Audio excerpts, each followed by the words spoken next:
Cette personne-là, j'adore son énergie, j'adore son mindset, mais vous savez qu'est-ce que j'aime encore plus de cette personne-là? C'est qu'elle a exécuté, c'est qu'elle a passé à l'action. C'est un jeune, à un très jeune âge, il était emballeur et il avait une vision de se lancer dans l'immobilier et il a exécuté, il a passé à l'action et maintenant, boum, il a un parc immobilier qui vaut dans les multi-millions de dollars. Je pense que vous savez, vous avez une petite idée c'est qui. Il est déjà venu une première fois sur ma chaîne YouTube et là, c'est sa deuxième fois où est-ce qu'on va rentrer en profondeur pour voir où est-ce qu'il est rendu. Bonjour tout le monde, bienvenue sur ma chaîne Immobilier 101 avec Christopher Salador où je partage avec vous trucs, astuces et stratégies gagnantes en immobilier, business, mindset et aussi on parle de cash, on parle de finances. Alors si ce sont des sujets qui t'intéressent, considère à t'abonner à ma chaîne dès maintenant. Aujourd'hui, c'est la deuxième entrevue que je fais avec ce charmant jeune homme. Sincèrement, je l'ai croisé à 2-3 endroits différents et pour vrai, on voit une évolution, on voit une maturité, on voit une certaine profondeur. Parce que je vais être franc avec vous,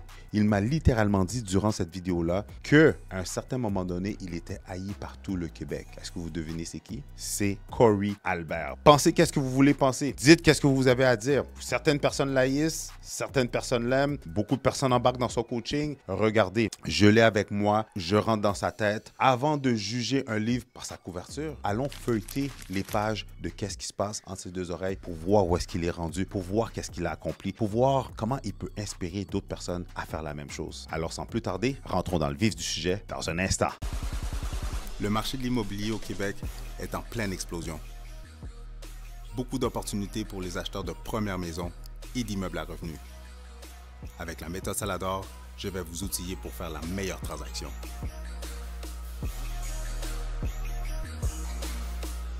Et un gros merci, Corey. Pour les gens qui n'ont pas vu la première vidéo, je vous invite à aller voir la première vidéo avec Corey. Mais là, aujourd'hui, on a Corey Albert, on a de l'évolution. T'avais quel âge quand tu es venu? J'ai regardé le podcast justement avant de venir. J'avais 21 ans la dernière fois qu'on s'était parlé. Puis maintenant, 23 ans. 23 ans. 23 ans. Rendu à combien de portes? Tu étais parti d'un 3 portes quand je t'ai connu. Maintenant, puis je sais qu'on s'était parlé, tu étais déjà en mode croissance. Puis là, tu es rendu à combien? Ouais, fait que c'est ça. Quand on s'avait parlé, j'avais 3 portes en train d'acheter un 12. Mm-hmm. Et là, justement, c'est ça. Je suis fier de dire que je suis rendu aux alentours de 100 portes That's it. en partenariat. Ouais. J'aime ça. Félicitations, man. Merci. Mais là, c'est sûr qu'on avait préparé quelques questions. Mais là, qu'est-ce qui s'est passé de 2021 à 2023? Qu'est-ce qui s'est passé dans la vie de Corey? Là? Qu'est-ce qui se passe? Où est-ce que tu t'en vas? Qu'est-ce que tu fais présentement? Ben, en dehors des investissements. C'est ça, tu sais, je regardais la vidéo avant de venir ici, qu'on avait fait. Puis j'ai réalisé que beaucoup de choses ont changé. J'écoutais la vidéo, puis j'ai réalisé à quel point, en 2021, à 21 ans, j'étais au-dessus de mes affaires. J'étais arrogant. Tu sais, j'avais comme 15 portes. Je pensais que c'était moi le boss et tout ça. Mm-hmm. Puis, je pense que quand on veut faire plus d'argent, selon moi, quand les gens veulent avoir plus de résultats, plus de succès, on a tendance à vouloir regarder vers l'extérieur, Mm-hmm. alors qu'il faut regarder à l'intérieur. Mm. Et donc, ce qui a changé depuis que j'ai 21 ans, depuis la dernière fois qu'on s'est parlé, c'est que j'ai amélioré moi. Mm. Je suis devenu une meilleure personne et ça m'a permis par la suite d'avoir plus d'immeubles et de bâtir un parc immobilier beaucoup plus gros que ce que j'avais. Puis j'aime ce que tu dis parce que ça me rejoint beaucoup. Je trouve que la transformation, exactement comme tu l'as dit, la transformation commence par l'intérieur vers l'extérieur et non l'opposé. Puis je trouve qu'on est comme dans la Matrix. On a été programmé à se baser sur qu'est-ce qui se passe à l'extérieur de nous pour les choses qu'on veut, les choses qu'on désire, de pourchasser des choses qui sont futiles, qui vont rien nous rapporter à la fin de la journée, versus que quand tu le transformes vers l'opposé, de l'intérieur vers l'extérieur, c'est là qu'il y a vraiment une transformation. Puis plus que tu grossis de l'intérieur, mais je trouve que justement les choses à l'extérieur de toi, que ce soit plus d'abondance, plus d'opportunités puis de possibilités, ça fait juste grossir.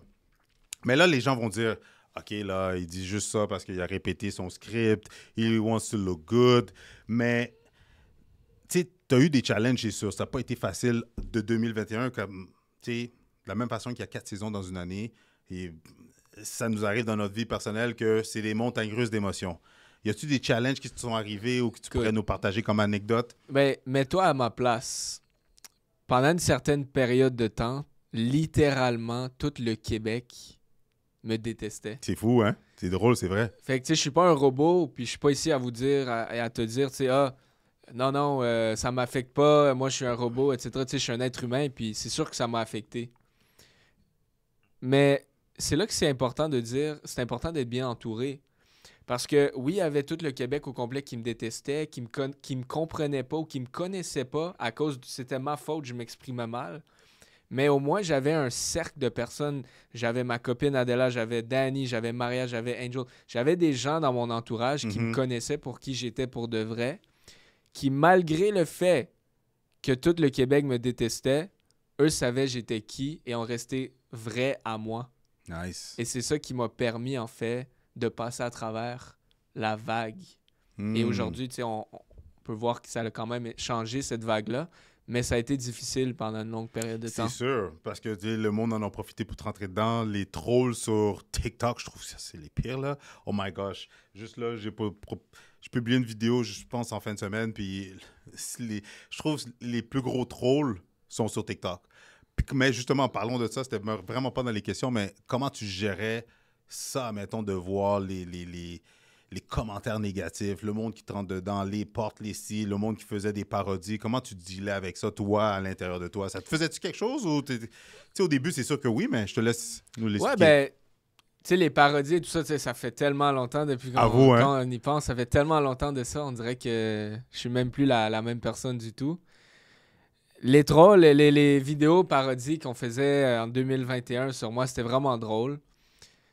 Ce qui a été plus difficile, je te dirais, c'est de voir des gens que j'admirais me détester plutôt que de m'envoyer un message pour me dire, plutôt que d'avoir l'humilité, l'ouverture de me dire ce que j'avais amélioré. Parce que moi, j'ai toujours été quelqu'un ouvert. J'ai toujours eu l'humilité de me faire apprendre puis de me faire dire ce que je fais mal pour devenir meilleur.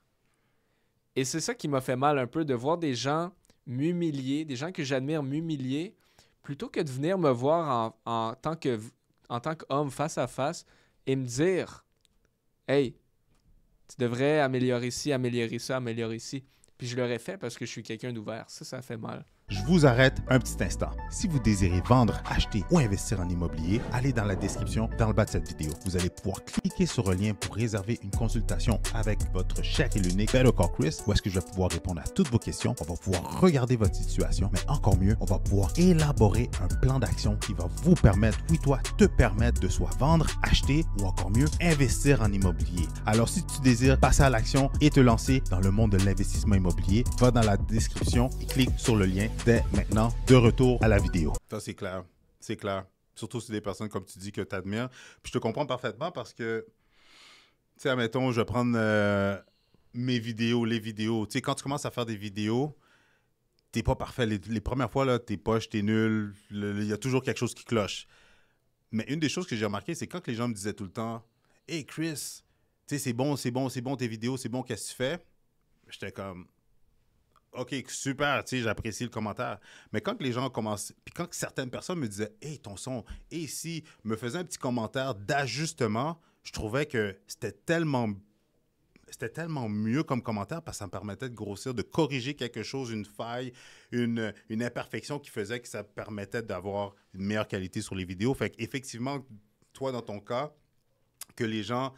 Surtout, comme tu dis, des gens qui t'admirent, des gens qui ont passé par qu'est-ce que tu as passé, autant du point de vue genre de coaching, ou d'investisseur ou whatever, de te bâcher au lieu de juste tout simplement c'est pas nécessairement te sugarcoat, mais au moins, j'en prends la peine d'apprendre à te connaître, savoir t'es qui. Ben, puis aussi, juste, tu sais, viens me voir, je suis quelqu'un d'ouvert, je veux devenir meilleur. En plus... Parce que t'es alors, jeune. Viens me voir, puis en face à face, explique-moi ce que tu penses que je fais mal, puis je vais m'améliorer, puis je vais te remercier.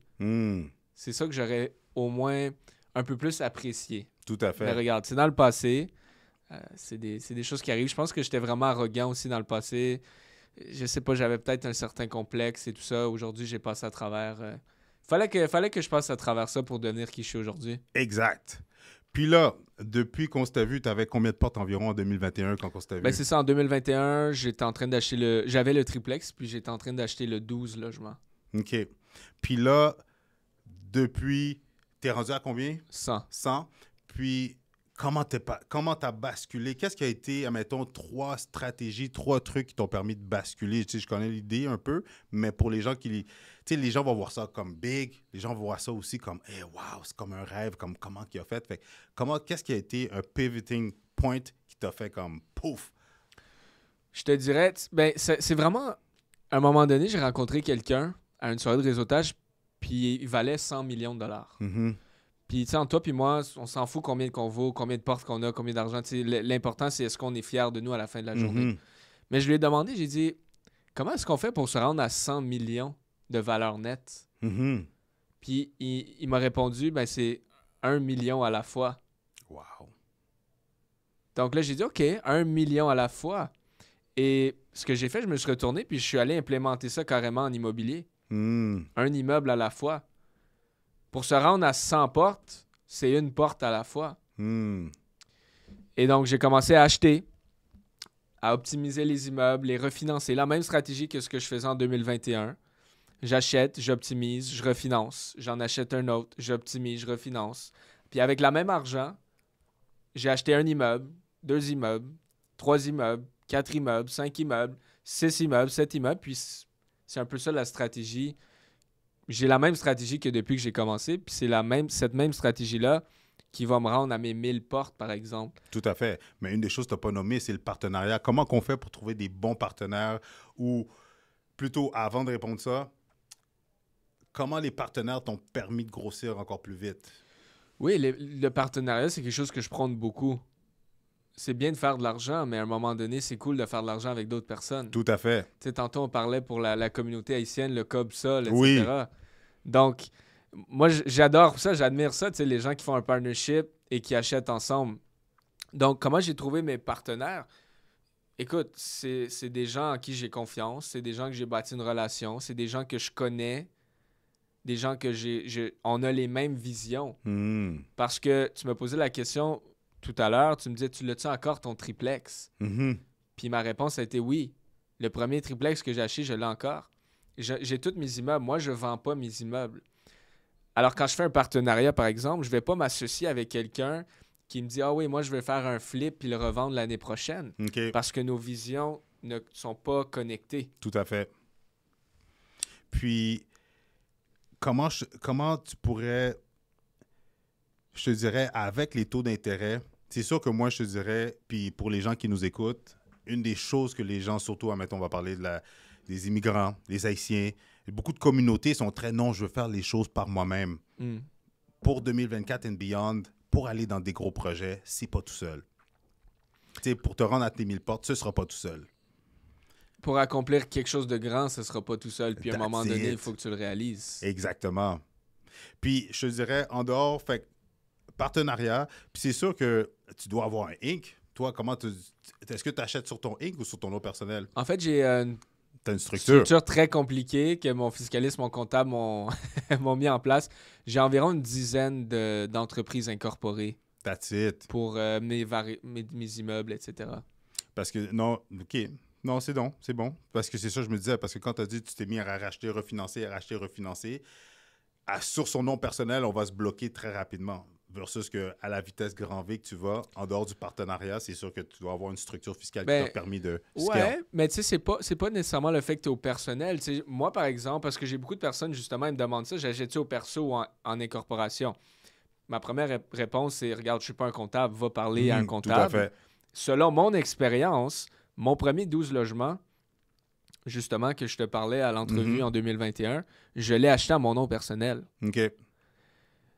Donc, c'est plus une question de comprendre la différence entre les petits plex et les multilogements. Puis c'est là que ça vient te bloquer. Quand tu achètes trop de petits plex, à un moment donné, la banque ne voudra plus te prêter. Puis tu n'auras pas le choix d'aller dans le multilogement. Nice. Puis c'est où, je te dirais, dans tes dernières acquisitions depuis 2021 à aujourd'hui, c'est lequel que tu trouves qui a été un super bon coup de circuit et pourquoi? Mes 3 premiers immeubles de toute ma vie ont été 3 coups de circuit. OK.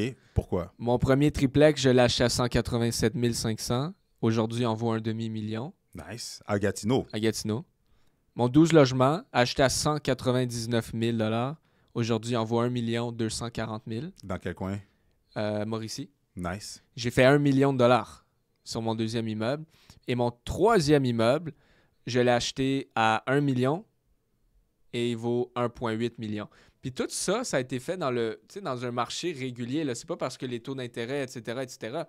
J'ai acheté un immeuble, justement, je viens d'avoir un taux à 8%. Mais je vais faire comme 800 000 $ sur l'immeuble. Et de toute façon aussi, dans ton taux d'intérêt est déductible d'impôt anyways.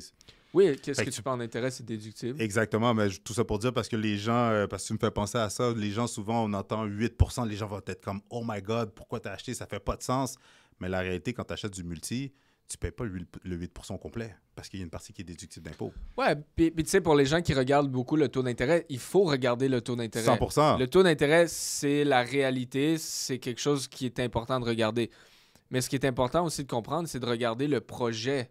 Un immeuble, quand tu l'achètes, selon moi, tu l'achètes pas juste pour le jour zéro. Ah, je l'achète aujourd'hui, je paye 8%. Regarde le potentiel, regarde la prise de valeur que tu vas être capable, en optimisant l'immeuble, d'aller chercher et de faire plus d'argent que ce que ça te coûte en intérêt. Tout à fait. Puis, je te dirais, Puis, dans les acquisitions, sur quoi tu navigues présentement? Pas sur quoi tu navigues, mais as-tu des deals en cours présentement? Ouais. Puis c'est des quoi? C'est des combien de portes? 45 logements et plus. Dans quel coin? Sherbrooke. Nice. En partenariat, En partenariat, bien sûr. Nice. Puis c'est quoi ton but avec cet immeuble-là? Ou la stratégie derrière? Tu sais, la stratégie derrière, je veux dire, en ce moment, moi, je suis vraiment sur l'achat des 20 logements et plus. OK. Pourquoi? Parce que j'ai eu beaucoup d'expérience dans les 6, 12, 16. C'était là-dedans que je focusais beaucoup. Et là, je me dis, je la comprends, la game. C'est le même processus. Ce que je fais, c'est toujours le même processus. Une fois que tu apprends le processus, ben là, je me dis, pourquoi pas juste faire la même chose sur un 50 logements? Ça va me prendre le même nombre de temps sur le 6 que sur le 50. Mais je vais faire fois 5, fois 6, fois 7 mon argent, tu sais. Nice. Donc, tout à fait. Donc, c'est beaucoup là-dessus que moi, je suis en ce moment. Puis c'est quoi ta structure pour trouver des deals? Est-ce que tu te fais juste un courtier immobilier? Est-ce que toi, tu fais de la prospection? Est-ce que tu as une équipe de prospection? C'est quoi ta structure pour trouver des bonnes opportunités comme ça? Parce qu'on s'entend, c'est pas tout le temps que tu vas trouver des deals comme ça sur Centris. First, tu l'as-tu trouvé sur Centris, celui-là? Non. Fait que c'est quoi ta structure pour trouver des opportunités comme ça? Alors, la majorité de mes deals sont sur Centris. Nice, OK. Parce que je suis bon un peu pour... la négociation, ça a toujours été mon fort en immobilier. Et tu sais, tantôt, on parlait de window of opportunity. On dirait que j'arrive toujours sur les deals au bon moment, quand là, ils sont prêts à faire une réduction de prix parce qu'ils viennent de se faire niaiser par quelqu'un, par exemple. OK, je comprends. Mais non, c'est ça, tu sais, quand on cherche des deals en immobilier, c'est important d'avoir plusieurs flows. Tout à fait. Alors, j'ai des prospections hors marché, des prospections sur le marché, des deals que des courtiers m'envoient tout le temps, que j'ai fait affaire avec eux, puis ils savent que j'achète, puis que je close, donc ils me les envoient. Alors, j'ai 3 principaux canaux de lead flow, de deal flow, où est-ce que ça me permet d'avoir accès au meilleur deal possible. Nice. Puis avec quelle institution que tu trouves que tu as une meilleure relation? Est-ce que tu penses que c'est mieux d'avoir, dans le gros multi, est-ce que c'est mieux de juste faire affaire avec une institution? Comment tu vois ça, toi? Laquelle qui est plus facile pour toi présentement? Alors, moi, je travaille avec un courtier hypothécaire OK. dans le multilogement. Dans le multilogement, c'est important de mentionner qu'un courtier hypothécaire charge 1%, par contre, c'est pas gratuit. Tout à fait. Et lui, en fait, travaille pour moi, pour mon intérêt, à me trouver ces meilleurs prêts-là possibles. Fait que j'ai des prêts, je sais pas si tu veux qu'on nomme des noms, mais j'ai des prêts avec Laurentienne, Desjardins, Équitable aussi. OK. Équitable. J'ai des prêts avec plusieurs institutions, dépendamment de ce qu'ils m'offrent. Pas tout dépendant. OK. Fait que tu fais pas juste spécifiquement avec... je sais qu'il y a plusieurs investisseurs immobiliers qui vont avoir une majeure partie de leurs immeubles avec une institution. Oui, ils vont en avoir d'autres avec d'autres, mais toi, c'est vraiment où est-ce que le deal fait le plus de sens pour toi par rapport à l'immeuble que tu es en train d'acheter. Exactement. Tu sais, chaque immeuble que j'achète, je l'envoie à mon courtier hypothécaire et lui me trouve le meilleur prêt possible. Je suis pas attaché à aucune institution. Je suis attaché à l'institution qui va me donner le meilleur taux, les meilleures conditions, le meilleur terme. That's it. Puis, as-tu une équipe de gestion? Parce que là, avec 100 portes, avec tout ce que tu achètes présentement, comment tu gères ça? Parce qu'ils ne sont pas tous au même endroit. Puis ça devient... C'est quand même une certaine complexité en soi. Parce que, tu sais, d'avoir tout à proximité, tu sais, c'est facile. Tu as ton homme à tout faire, tu as ton plombier, ton électricien. Mais là, quand tu es en Mauricie, en ci, ça, comment tu fais pour gérer tout ça, la gestion? J'ai déjà essayé d'avoir une entreprise de gestion à l'interne, mais honnêtement, c'est pas quelque chose que j'aime. Pourquoi? J'aime pas faire de la gestion d'immeubles, tout OK. simplement. Et j'ai rien contre des gestionnaires. En fait, je leur lève tellement mon chapeau parce que je suis pas capable. C'est pas dans mes intérêts. J'aime pas ça. Mhm. Alors, c'est difficile de bâtir une entreprise autour de quelque chose que tu n'aimes pas au profond de toi. Tout à fait. Alors, j'ai essayé de bâtir une entreprise de gestion à l'interne. Ça n'a pas fonctionné parce que j'aimais pas ça. Et maintenant, tout ce que je fais, c'est que je fais affaire avec des entreprises de gestion externes. OK. Donc, j'ai une entreprise de gestion qui gère tous mes immeubles, par exemple, en Mauricie, une en Rive-Sud, une Rive-Nord, une Outaouais. En fait, OK. j'en ai 2 en Outaouais qui gèrent mes immeubles. Nice. Puis parlons de gestion. J'ai aimé la petite vidéo que tu as faite quand tu étais sur le stage par rapport à l'Internet. Peux-tu nous expliquer nous partager cette anecdote-là? Oui, en fait, l'anecdote du Wi-Fi. Oui, du Wi-Fi, exact. Oui, sur le stage, oui. Ouais. Ben, c'est ça, fait que dans le fond, par exemple, tu achètes un 5 ou un 6 logements. Ça fonctionne beaucoup plus sur les 5 logements et plus parce que sinon, ça vaut pas la peine. Mais en gros, ce que tu fais, c'est, disons, tu achètes un 5 logements.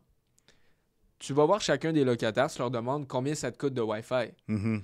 Et eux vont dire la majorité du temps 100 $ par exemple. Mhm. Peu importe, 90. Et tu leur dis, OK, regarde, moi je vais t'offrir un Wi-Fi à 70 $, moins cher, de plus haute qualité. Est-ce que tu le veux? Ben oui, je le veux. Est-ce que peux-tu l'avoir tout de suite? Si je vais sauver 20 $ par C'est sûr. mois, qui me disent les locataires. Puis tu sais, 20 $ par mois, c'est beaucoup pour certaines personnes. Tout à fait.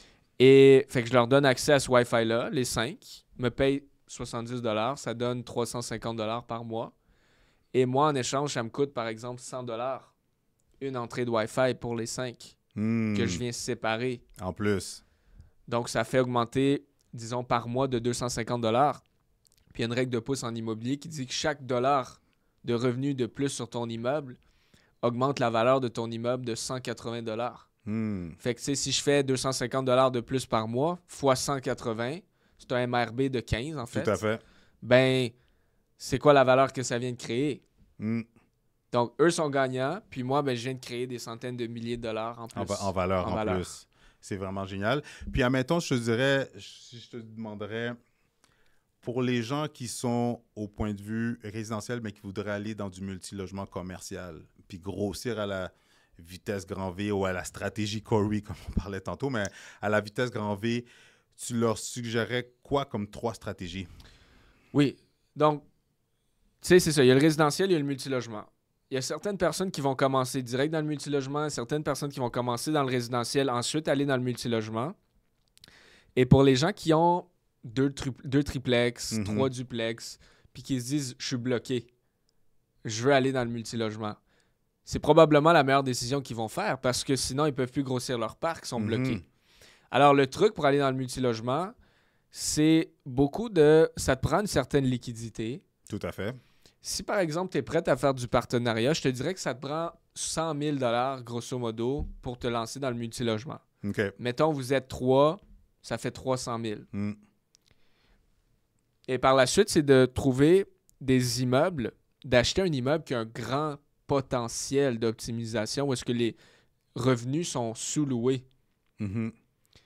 Et par la suite, d'optimiser l'immeuble, d'augmenter la valeur. Comme je te disais, 1 $, ça donne 180 de valeur de plus. Exact. Chaque fois que tu augmentes 1 $ de revenu par mois, ça augmente de 180 la valeur de ton immeuble.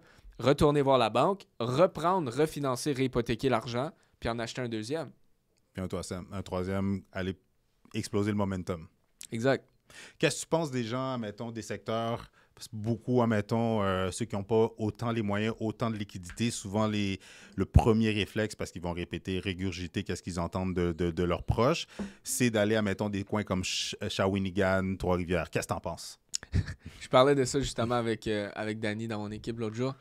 Moi, j'ai un immeuble à Shawinigan. OK. Et ça s'est bien passé. J'en rachèterais pas un autre à Explique-moi Shawinigan. pourquoi. Je sais qu'il y a plusieurs personnes, tu sais, par exemple, sur les réseaux qui achètent juste à Shawinigan. Tant mieux pour eux. En fait, si ça fonctionne, je suis content. Mais pour quelqu'un qui commence en immobilier ou qui a 1, 2, 3, 4 immeubles, c'est sûr que tu vas sur Centris, là, tu regardes les immeubles les moins chers, c'est où? C'est probablement à Shawinigan. Exact. Fait que là, c'est attirant. C'est attirant. Ah oui, je peux l'acheter, lui. Mais oublie pas qu'à Shawinigan, c'est complètement un différent marché. C'est très cowboy là-bas. C'est comme un autre univers. Il y a des... Puis, tu sais, j'adore les gens de Shawinigan aussi, mais le problème, c'est que les propriétaires d'immeubles Mhm. s'en foutent de leurs immeubles à Shawinigan. Parce que les loyers sont tellement bas. Pourquoi ils mettraient de l'argent pour rendre leur immeuble plus beau puis les réparer quand les locataires payent pas beaucoup? Mhm. Fait que qu'est-ce qui arrive à Shawinigan? C'est que les immeubles ont été mal entretenus, mais les gens de Shawinigan qui ont des immeubles sont intelligents. C'est qui leur clientèle? À qui ils vont vendre leur immeuble? À des gens de Montréal. Tout à fait. Puis les gens de Montréal vont dire, ah, un triplex ici, c'est 1 million. Triplex là-bas, c'est 200 000, mettons. Ou Mhm. 150 000. Wow! Mais ils savent pas que l'immeuble a tellement été mal entretenu. Ou qu'il n'y a rien qui a été Il fait y a avec rien des qui a été locataires qui fait. ne prennent pas soin de l'immeuble non plus. Les propriétaires s'en foutent complètement de son immeuble, Mm. mais il vend moins cher que Montréal. Puis là, le propriétaire va se retrouver avec un immeuble pas cher, mais que finalement, tu as des problèmes à pu finir, puis il faut que tu revendes l'immeuble. Mais qui va vouloir acheter ton immeuble au même prix que tu l'as acheté? Fait que, honnêtement, si tu veux investir dans le coin de Shawinigan, moi, je te recommanderais, regarde au moins Trois-Rivières. Mm. Selon moi, Trois-Rivières, c'est un bon secteur. C'est plus stable. Il y a certains quartiers un peu moins C'est plus intéressants rock and roll. à Trois-Rivières, mais overall, je pense que c'est beaucoup mieux, selon moi en passant. So, avec tout ce qui se passe dans l'économie présentement, les taux d'intérêt, taux qui coûtent plus cher, le financement, on s'entend, il est plus corsé. Ils vont te demander justement des fois des plus grosses mises de fonds à cause de la valeur économique, etc. Comment tu vois l'immobilier 2024 et plus loin? Comme pour les gens qui veulent investir, pour les gens qui veulent rembarquer dans la game, que ce soit au résidentiel ou au commercial. Ben, c'est une bonne question, puis je suis pas un économiste ou j'ai pas un baccalauréat en finance, en économie pour faire des prédictions véritables. Mais je t'arrête tout de suite. Puis tu as bien répondu pour ça, mais pourquoi je te pose la question? C'est parce que tu es sur le terrain. Ouais. Toi, tu le vis. Tu le vis comme, OK, le financement était plus corsé ou on m'a donné des conditions. Fait que c'est sur ce point-là que je veux Mais que tu sais, si tu regardes par exemple le CMB, qui est le Mhm. Commercial Mortgage Bonds en immobilier multilogement, pour les prêts commerciaux, ben, tu peux voir par exemple, ça c'est selon mon expérience, Mhm. comme tu dis, sur le terrain, ben, tu peux voir par exemple les CMB 5 ans, CMB 10 ans. Les CMB 10 ans sont plus bas que les CMB 5 ans. Fait que ça, selon moi, ça veut dire que potentiellement, ça va vers une baisse des taux d'intérêt. OK. Ça, c'est selon mon opinion du marché. Puis l'autre chose, c'est aussi, les gens ont peur d'acheter quand les taux d'intérêt sont hauts, mais selon moi, c'est le meilleur moment. Pourquoi? Parce que tous les amateurs Mhm. ont peur. Tout à fait. Et qui reste sur le marché quand les taux d'intérêt sont hauts? Les vrai. gens bien éduqués et les gens qui savent ce qu'ils font. Les gens qui sont dans l'action, les gens qui exécutent déjà. Exact. Parce que, tu sais, pendant que les taux d'intérêt étaient élevés, tout le monde attendait. Moi, j'achetais des immeubles. Mm. Puis tous les gros joueurs Ils achetaient des achetaient immeubles. toutes. Mm. Fait que quand tu commences à étudier les grands joueurs, ce qu'ils font, c'est là que ça devient intéressant. Puis c'est ça que j'ai appris. Il faut que j'arrête. À un moment donné, quand j'étais jeune, j'étudiais les gens de ma famille, j'étudiais des personnes qui n'avaient pas ce que je voulais. Puis quand je me suis mis à étudier les grands joueurs, Mhm. puis à comprendre ce qu'ils font, Mhm. puis à faire ce qu'ils font, c'est là que j'ai eu des résultats. Puis les grands, en ce moment, achètent malgré les taux d'intérêt. En plus. Avec la bonne stratégie, bien sûr, achètent pas n'importe quoi, Tout à fait. juste parce que, tu comprends, mais... Non, mais comme j'ai aimé ton conseil avec justement, là, avec Shawinigan puis tout ça, comme, c'est ça, achète pas n'importe quoi.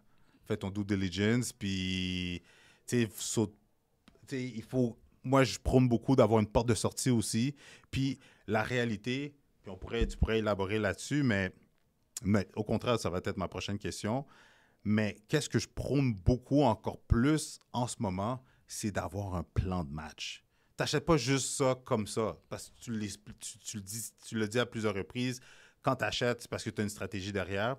C'est quoi comment que tu mettrais l'emphase sur quelqu'un d'avoir un plan de match quand il veut se lancer, surtout dans le gros multilogement? D'acheter ton triplex, tu vas l'habiter, OK, fine.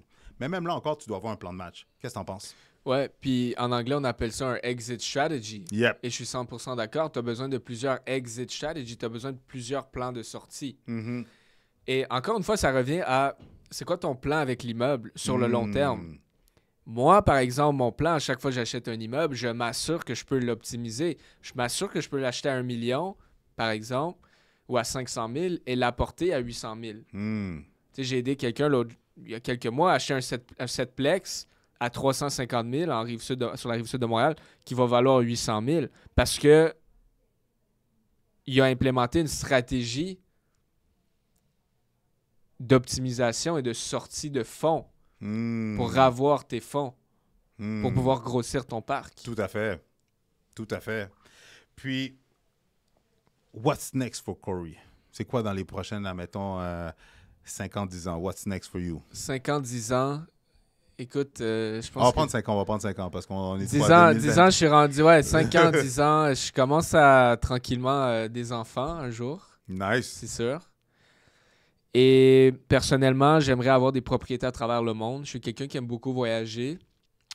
Comme tu sais, j'ai des natures, des racines roumaines, européennes. Donc, ma mère veut pas, toute ma jeunesse m'a beaucoup imprégné dans la culture et j'aime ça voyager. Donc, je vais avoir des propriétés à travers le monde.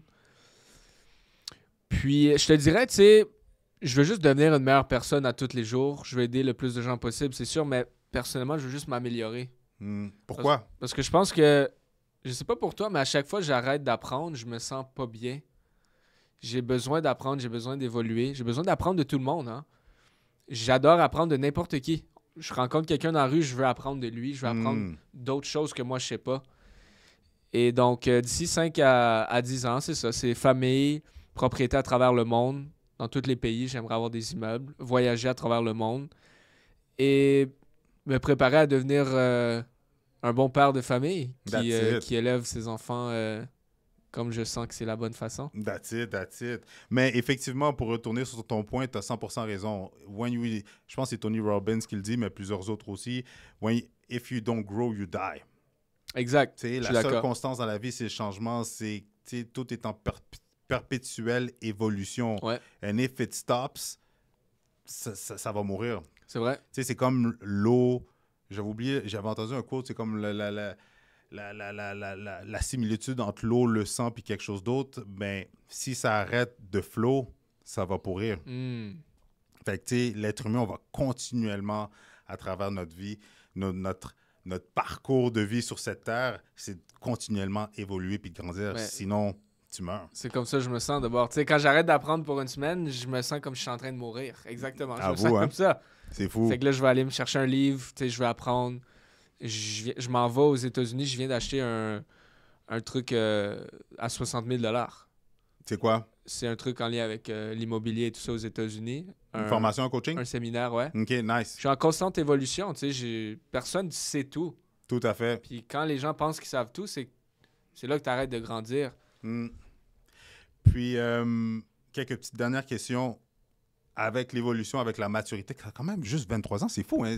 Mais c'est fou parce que pour vrai, t'as un âme qui est quand même pas vieux, mais tu vois qu'il y a une certaine maturité. Tu sais, j'ai pas la même conversation avec toi qui a 23 ans que je pourrais avoir avec d'autres jeunes de 23 ans. Fait que congrats for that. Merci. Mais t'es quand même jeune, t'as quand même 23 ans. Mais quand même, avec ton parcours, comment tu vois l'argent, la richesse, l'abondance, selon toi? Is it the same thing or... How you see it? Ma relation avec l'argent et tout ça, la richesse a beaucoup changé. Avant, je courais après. Maintenant, je deviens une meilleure personne et ça me permet d'avoir accès à plus d'argent.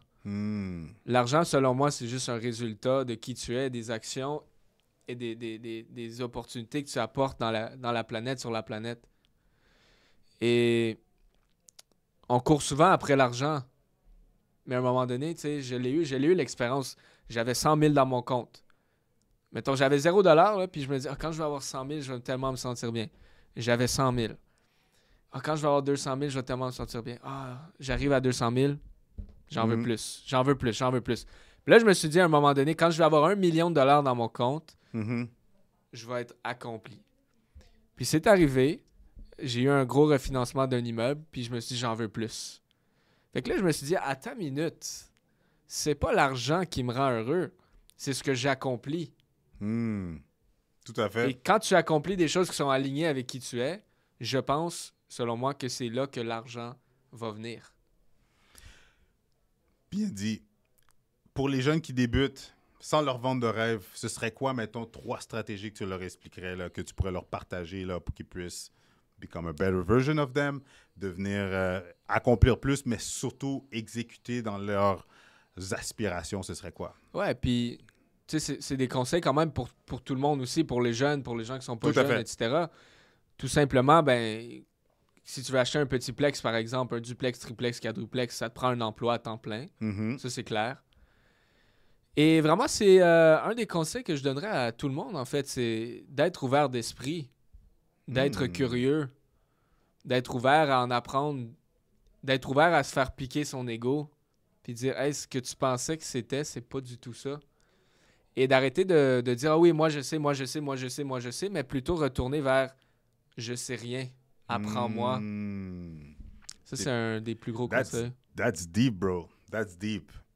Puis, pour aller dans le lien avec ce que tu dis par rapport à être ouvert d'esprit, je trouve que le marché nous force encore plus à s'adapter selon les nouvelles conditions, les règles du jeu qu'on doit s'adapter, qui changent, mais aussi... Ouais, les gens, par exemple, qui investissent en immobilier 50 ans, c'est plus la même façon qu'on investit en immobilier maintenant. Tout à fait. Puis exactement. Puis même ceux qui veulent rentrer dans la game, surtout ceux qui veulent rentrer, il y en a qui vont être très stickés. Ah, je veux je veux commencer avec ça. Mais la réalité, moi, je leur dis, fais juste commencer. Ouvre-toi l'esprit, ouvre-toi les yeux, sois ouvert d'esprit à, OK, j'ai pas les moyens d'acheter ça tout de suite, mais commence avec ça, crée-toi de la valeur, fais-toi les dents, puis ça va être ton tremplin vers autre chose parce que, anyway, la majorité de tout ce qu'on achète, de tout ce qu'on fait, c'est un effet de levier, c'est du tremplin pour nous amener vers quelque chose d'autre. Fait qu'effectivement, j'appuie beaucoup ton point sur soyez ouvert d'esprit. Ouais, 100%. Et Corey, un gros merci pour ton temps. J'apprécie énormément. Je pourrais te garder ici pour brainstorm avec toi. J'adore ton énergie. J'adore la nouvelle version de toi que tu n'arrêtes pas de devenir. Continue comme ça pour vrai parce que tu as accompli de grandes choses. Merci Chris, merci pour l'invitation. Yes. Et on s'entend là. Avouez que la personne, que Corey a évolué. Avouez que Corey peut dire qu'est-ce qu'on veut.